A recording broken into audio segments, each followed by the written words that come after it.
Fantastic failures, manual transmission flywheels.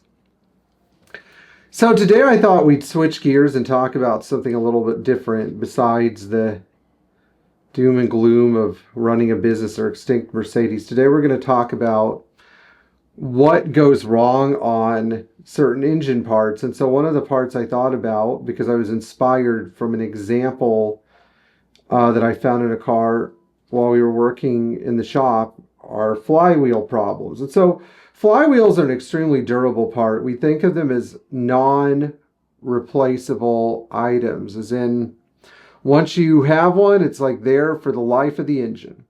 And sometimes that's not always the case. So flywheel issues, because they are not really easy to diagnose, I thought that maybe we could talk about some of the problems that manual transmission flywheels have, and in some cases automatic transmissions, and then what these gross mechanical failures look like. So this should be of interest to anybody who's watching this channel that has a car with a manual transmission. It doesn't just have to be a Mercedes, but in this case the flywheel is from an M180 engine, 1958 by the way, which to many people sounds like very old technology, but here at Pierre Hedary's it's not. It's just normal everyday tech that we deal with. And these really have not changed that much. If you go and look at a manual transmission on a modern car and this old school Mercedes flywheel, not much has really changed at all. Now you'll see there are more balancing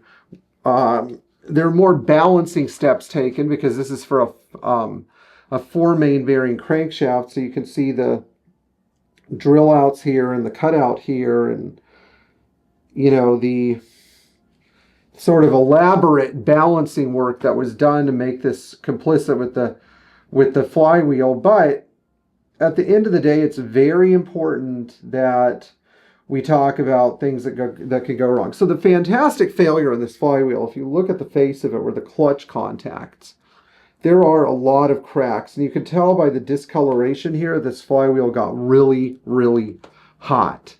So when they tell you in driver's ed, try not to ride the clutch, this is what they mean. Now this Mercedes flywheel is so tough that it was still in functioning condition, but the owner of the car noted transmission slippage, and we've seen this not just on this one, but on several examples of these cars where the flywheels were really worked quite hard, or hilly environments, or a lot of shifting through gears like you're in stop and go traffic. And the educational value is that if you take this off to do a clutch,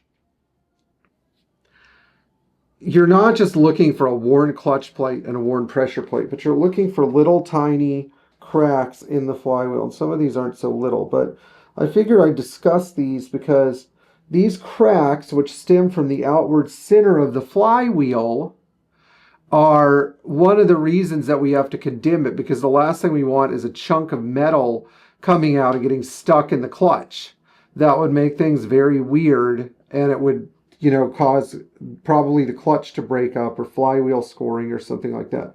In particular, this razor sharp metal lip here, which almost feels like the edge of a brake rotor and has a little trough machined in it to catch dust, could also present a pretty critical failure point. Now, this isn't the only example of a bad flywheel that we've seen. A great example we had was on an M129 engine in a 250 SE, where even though the flywheel installed in the car was an M129 part, it wasn't the right one for the engine, because there were two versions of the 129 flywheel. There was an early version, and then there was a late version. And my guess is that the early version was designed when Mercedes had an integral balance between the harmonic balancer, the crankshaft, and the flywheel. All three of these components had to be of the same variant so that the whole engine would be balanced. But if you took the early flywheel, which was not neutrally balanced, and you swapped it out for a late flywheel on an early engine, which is neutrally balanced, you'd have an uneven running engine. And I think that was the case. So we had a very early engine, but it had a late flywheel that was neutrally balanced, and it needed the earlier flywheel, which was not neutral. It had a specific offset and specific run out to balance with the crankshaft and the rest of the engine. So the engine didn't have this side to side shake in it that was sort of like an out of balance washing machine. So once we put on the correct flywheel, the engine was smooth as glass, which was a very nice feeling. Now, there's another problem too. Some of these 180 flywheels or 127 flywheels, which are designed for 4 main bearing cranks, have occasionally made their way onto 7 main bearing engines, and then they cause a horrible vibration. So if you have a car that is like a 250S or 250 SE or 280 SE or SL or whatever with an M129, M108, M130, M114 engine, you have some weird vibration. Make sure if you have a manual transmission hooked up to it that nobody put a